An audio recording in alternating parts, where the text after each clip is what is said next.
Hello! Once again, it has been actually quite a while.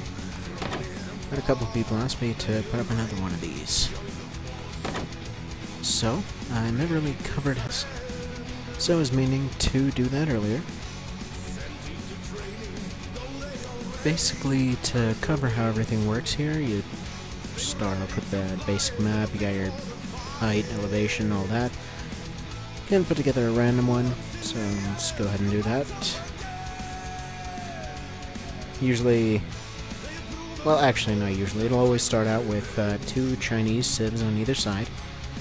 So for example, this, you got your typical game map here. You can change the climate if you like. It really just changes how all of this random stuff is laid out.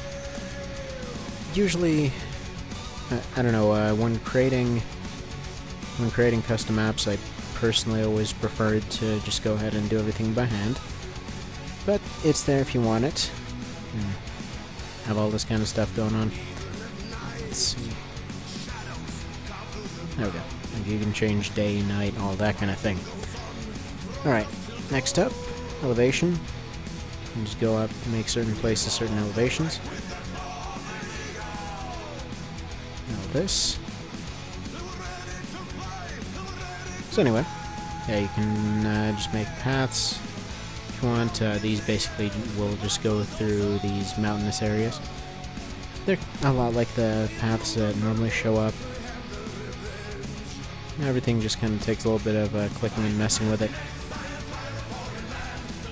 Nothing really overly complicated here. Next is the type of terrain you want to put in, whatever it is. A whole bunch of different kinds. Do mean a whole bunch. There's plenty. That was really pretty much the thing that kept me with this game for as long as it did. Besides the fact I was traveling literally 24/7, but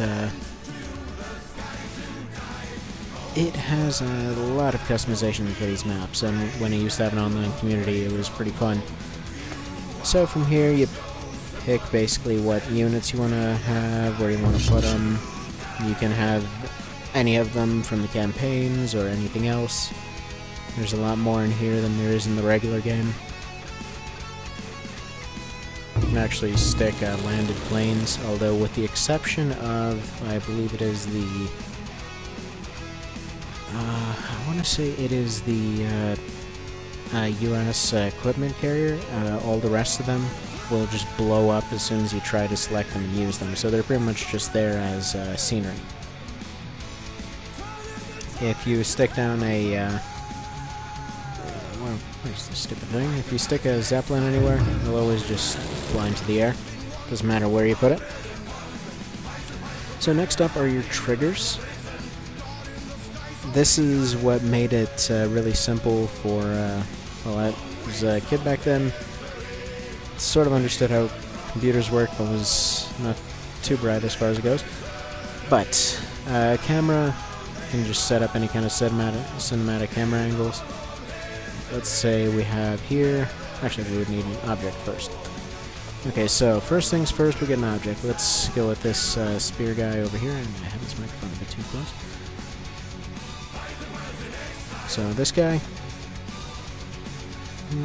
whatever, not doing anything. So he's here, you can set up an area off map or in a different location, or to not exist at all. Those were very context specific if you needed them. You can set up their line of sight, range, all of that. You can set up any kind of, you can actually change one of their attributes here. Bear in mind that life and things like that are things you can't normally change without a script. You can change some of the other ones on the unit itself, like when you're selecting just all the various stats at the bottom, which would normally get increased.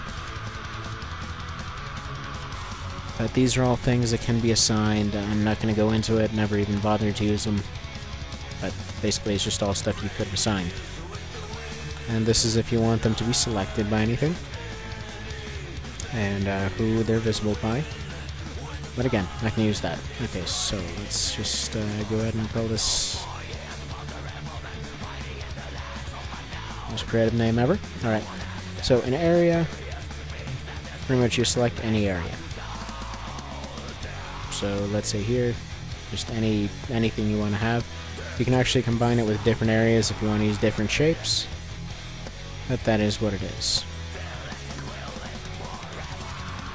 Okay, so that'll be area 1 then. So a condition would be, like for example, if this one does not exist. So let's say condition... What was this here?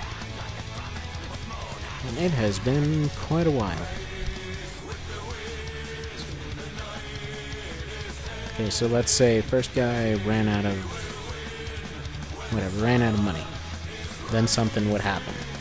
You know, that kind of thing. It basically got a whole bunch of other ones, or, you know, if they researched a certain thing, or if a certain thing happened, or even if you say something.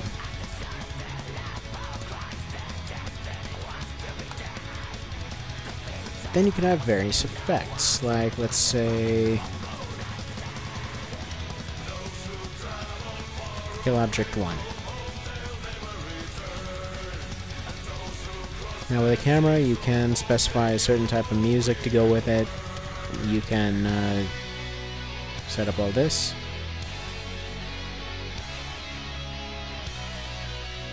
Why not? Okay, let's see.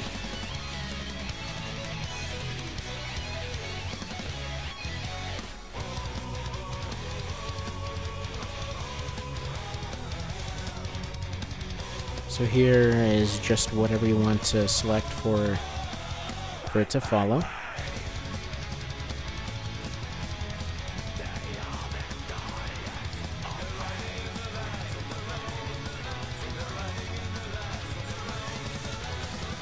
Let's say I wanted it to be here, and there would be another one here.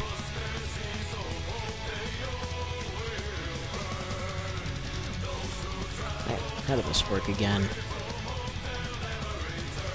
I apologize, it's been a little while.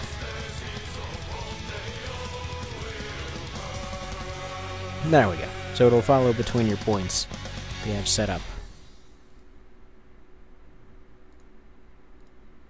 With all the talk about 4G, you're probably wondering, is there really a difference in 4G networks?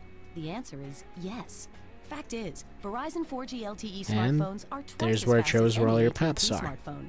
Hurry into Verizon for the best 4G So for example, phones if we on the did fastest that, network, Verizon 4G LTE. Visit any Verizon store today, verizonwireless.com/4G-LTE. and I think it said it can contain things. Verizon, built so you can rule the air.